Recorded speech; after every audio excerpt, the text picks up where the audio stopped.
Agora são 11 horas e 3 minutos e vamos falar agora com o advogado tributarista Sandro Lúcio Gonçalves, autor da medida provisória 1006, que tramita na Câmara. Bom, o objetivo desta medida provisória é justamente aumentar a margem de empréstimo consignado aos aposentados e pensionistas do INSS. Já está aqui conosco em linha, doutor Sandro, muito obrigado por atender a Jovem Pan, não é? Muito boa noite a você.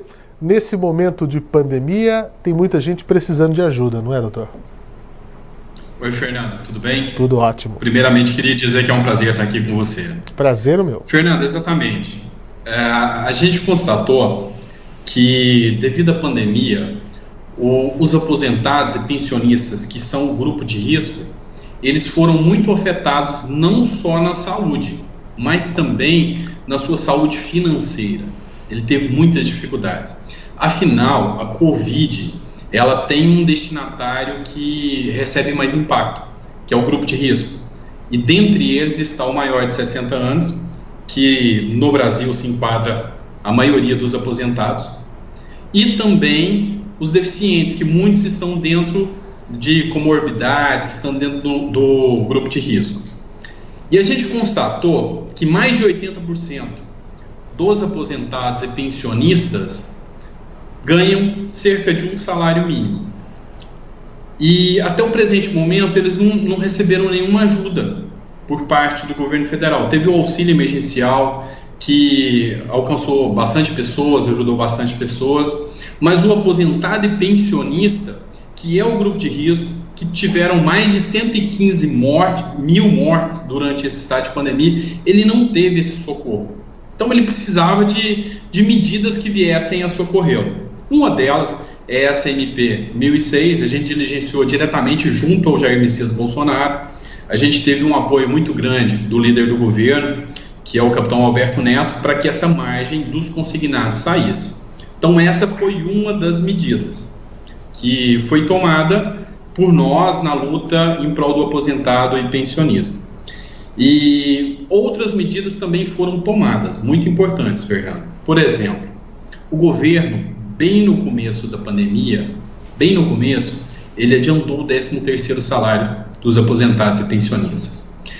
E naquele momento não existia qualquer auxílio emergencial vindo ainda, nem para quem não é aposentado.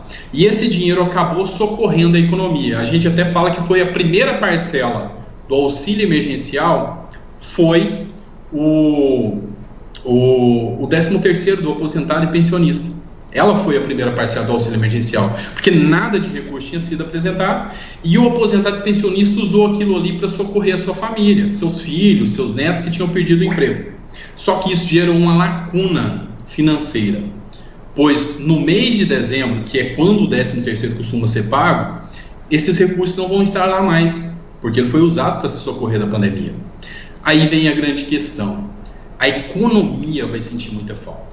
Você imagina aquele comerciante que é acostumado com esses recursos injetados, é cerca de 42 bilhões de reais que são injetados na economia. Você imagina o aposentado e pensionista que nesse momento, onde os alimentos subiram, ele precisa gastar com medicamento, a alta do dólar inflacionou o preço dos medicamentos, vários pegaram Covid, o tratamento é altíssimo, para você ter noção. Agora deu uma barateada, mas logo no início o custo de um teste de Covid era cerca de R$300. Você imagina isso para uma pessoa que ganha um salário mínimo. Pensando nisso, a gente também fez outra medida. Dentro do Senado existe uma possibilidade que se chama e-cidadania, que é de propor uma ideia legislativa. Então, eu redigi uma ideia legislativa com a seguinte proposição: criar-se um 14º salário emergencial. Por quê? A economia e o aposentado carece desses recursos. Tanto é que tem alguns movimentos já na mídia, algumas jornais de grande veiculação começaram até um movimento que se chama Vidas Idosas Importam. Pelo fato que eles constataram que essa falta de recursos para o aposentado está agravando a questão das mortes. Então a gente propôs essa ideia, que seria duplicar o 13º salário, ou seja, no mês de dezembro seria um 14º emergencial. A gente fomentou isso através das redes sociais, mais específico do canal do YouTube. Eu depois que a pandemia começou, eu montei um canal do YouTube e fomentei, usei isso para fomentar, eu e alguns amigos usamos para fomentar, e a gente conseguiu em uma semana 40 mil votos, a gente precisava de 20 mil votos. Só que a Comissão de Direitos Humanos, que analisa essas proposições populares, estava parada. Eu liguei para o senador Marcos Duval, que me orientou que quem toma conta dessa parte da CDH e que tem uma luta muito ferrenha pelos aposentados e pensionistas era o senador Paulo Paim. Até então eu nunca tinha conversado com um político na minha vida. Então ele me deu o telefone do Paulo Paim, eu liguei para o Paulo Paim, expliquei a necessidade e o Paulo Paim abraçou essa causa. E fez um projeto de lei que é o projeto de lei 3657. Mas a gente sabe da morosidade hoje do Congresso Nacional. Devido à demora, a gente aproveitou aquela MP da margem dos consignados que a gente tinha feito. Eu constatei que a gente precisava agilizar, procurei um deputado Zé Silva, e pedi para ele apresentar uma emenda, tendo-se em vista que as matérias são pertinentes. Afinal, a margem dos consignados altera a Lei 8.213. E o 14º dobra um artigo previsto na Lei 8.213, ou seja, não é matéria estranha. Então a gente apresentou essa emenda e agora a gente está aguardando votação, pressionando para que Rodrigo Maia ponha em votação. Mas não é o único caso que a gente está brigando com o Rodrigo Maia para que ele coloque em votação.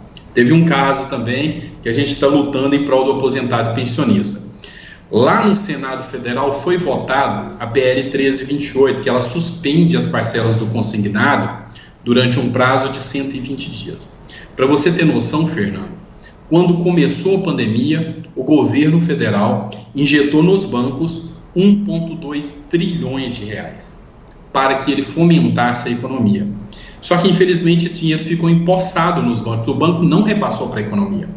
Então, um advogado de Brasília entrou com uma ação pedindo que fosse suspenso por 120 dias. Foi dada a suspensão, depois a liminar foi cassada, gerou-se um projeto de lei com base nessa decisão desse advogado. O senador Otto Alencar fez um projeto de lei nos mesmos termos, foi votado no Senado, a gente diligenciou muito. Eu agradeço muito a presteza e a solidez do senador Everton Rocha, que me ouviu bastante durante esse período, colocou em votação, diligenciou bastante para que isso acontecesse e foi votado no Senado. Da mesma forma, chegou na Câmara dos Deputados, foi novamente engavetado. Então, resumindo, a gente está lutando muito em prol do aposentado e pensionista, mas, entretanto, a gente chega na Câmara dos Deputados e a gente acaba travado ali. A questão que eu ia perguntar é justamente essa. Por que há esse travamento, né? Em que pé que está essa situação? A gente pode esperar isso para já, sobretudo essa questão, se for haver um 14º salário, teria que ser para já, né? Há alguma perspectiva, Sim. Vislumbra-se algo positivo, doutor Sandro, que possa sair agora? Então, Fernando, a gente confia que essa medida provisória, que constam todas essas emendas, porque quando a medida provisória da margem saiu, Sim. Todas essas emendas são matérias pertinentes, eu coloquei lá dentro da medida provisória. Então, lógico, não tenho poder para isso, mas procurei parlamentares, redigi os textos, assim como da medida provisória, e pedi para que eles apresentassem. Então, cada pauta tem um parlamentar diferente que eu corri atrás para que ele colocasse lá dentro. Tem o Ricardo Izar, o Zé Silva, vários parlamentares que a gente só tem a agradecer, o senador Paulo Paim. Então, a gente colocou essas medidas lá dentro. No dia 16 de novembro, ela entra em regime de trancamento de pauta, conforme o artigo 63 da Constituição Federal. Então, pode ser que nessa situação ela entre em votação por causa do sistema de trancamento de pauta da MP. É urgente. Assim como o próprio Zé Maria Trindade, gosto muito dele, queria até mandar um abraço para ele, deixou bem claro uma coisa: o auxílio emergencial estabilizou a economia nesse ano de 2020. Sem o auxílio emergencial, a gente já estaria numa situação de catástrofe. Para o aposentado e pensionista, o 14º vem na mesma senda. Se a gente não tiver esse 14º, vai haver um caos na vida do aposentado e pensionista e também na economia. Para você ter noção, o auxílio emergencial, a gente sabe que teve uma apuração do TCU, que apurou algumas irregularidades, foram 42 bilhões apurados por candidatos, militares, servidores que não tinham direito e receberam esse auxílio emergencial. Digamos que até ironicamente é o mesmo valor a ser pago para que o 14º fosse efetivado. Então, dentro do que hoje eu já conheço da realidade do aposentado e pensionista, vai ser um caos se não houver qualquer ajuda do governo. É trágico a situação do aposentado e pensionista no Brasil. Imagine você, Fernando, com um salário mínimo, com o quilo do arroz que chega a 35, 40 reais em alguns supermercados do Rio de Janeiro, já existem, e você ganhando um salário mínimo, às vezes pagando aluguel, com um filho desempregado em casa, com medicamento caro e sem qualquer auxílio que o governo possa ter dado. Então, a gente hoje constata um caos. O índice de suicídio com idosos, com essa classe, teve um aumento em 2020. Então, a gente tem todos esses dados que demonstram. E a gente depara com um descaso total por parte do Congresso Nacional. Uma coisa foi tomada como medida, Fernando, para a gente tentar solucionar. Assim, eu na condição de advogado e cidadão, a gente começa a perceber que, como a gente brinca lá em Goiás, algo de errado não está certo. E realmente é o que a gente começa a ver. O sistema legislativo brasileiro, ele é muito falho. Hoje, a gente vê que na mão dos dois líderes das casas, que é o Alcolumbre e o Maia, ele tem um poder muito grande de colocar somente o que ele quer em pauta. E daí agora eu vou partir para um outro assunto, que é um outro projeto de lei que também é texto meu. Esse eu tive uma ajuda do Nery Júnior e do Antônio Carlos. É o seguinte, a gente constatou, Fernando, que o Maia e o Alcolumbre têm o poder de definir o que vira lei no Brasil. E isso a gente constatou através dessas brigas que nasceram dos aposentados e pensionistas. Então, por exemplo, tem um poder que eu chamo até de poder neutralizador e de que eles têm mais poder do que o presidente da República. A Constituição é falha. Por quê? Digamos que o presidente da República faça uma medida provisória. Cabe ao Rodrigo Maia colocar em votação ou não. Se ele não coloca em votação, ela caduca. Ele neutralizou o poder legislativo, ainda que não é o próprio do presidente, é um poder impróprio, mas ele já neutralizou o poder do presidente fazer uma lei. A gente viu isso com várias medidas provisórias boas, a da CNH, por exemplo, várias medidas boas travaram na mão do Rodrigo Maia. Se houver um projeto de lei do presidente da República, que o presidente da República também pode fazer projeto de lei, ele não põe em votação, ele nunca vai se tornar lei. Se nascer um projeto do povo, o artigo 1º da Constituição, Fernando, para você ter noção, ele fala que todo poder emana do povo, que o exerce por meio de representantes eleitos ou diretamente nos termos da Constituição. E tem mecanismo, um deles é a iniciativa popular, plebiscito, referendo. Mas vamos falar aqui da iniciativa popular. Se eu, como cidadão, igual eu fiz com o 14º, se eu tivesse tomado um outro caminho e colhido 1.400.000 assinaturas e divididos em 5 estados, eu criaria um projeto de lei, nascido do povo. Mas ao chegar na mão do Davi Alcolumbre ou do Rodrigo Maia, ele não põe em votação. Nesse caso, o Rodrigo Maia, ele não põe em votação.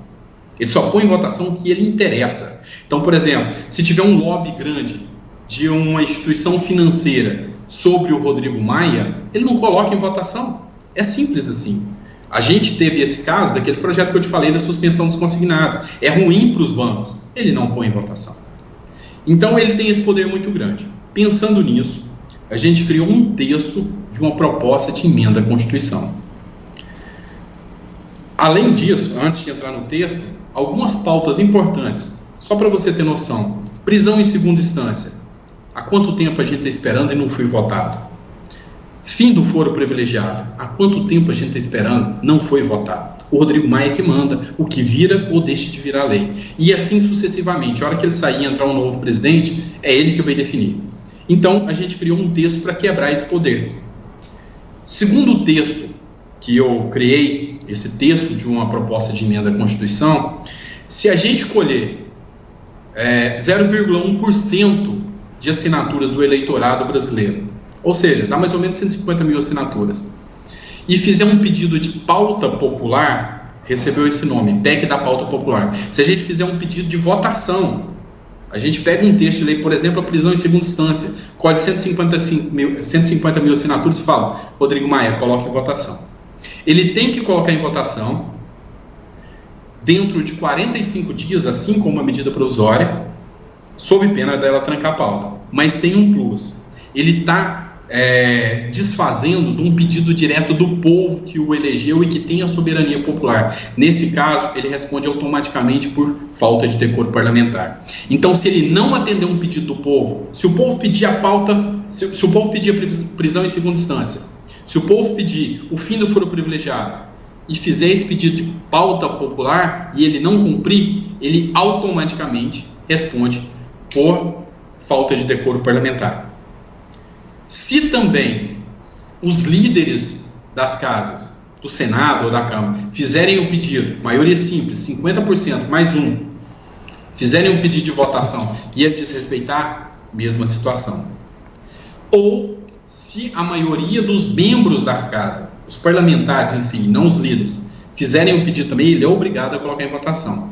Se a gente conseguir colocar essa pauta em votação, essa PEC em votação, para você ter noção,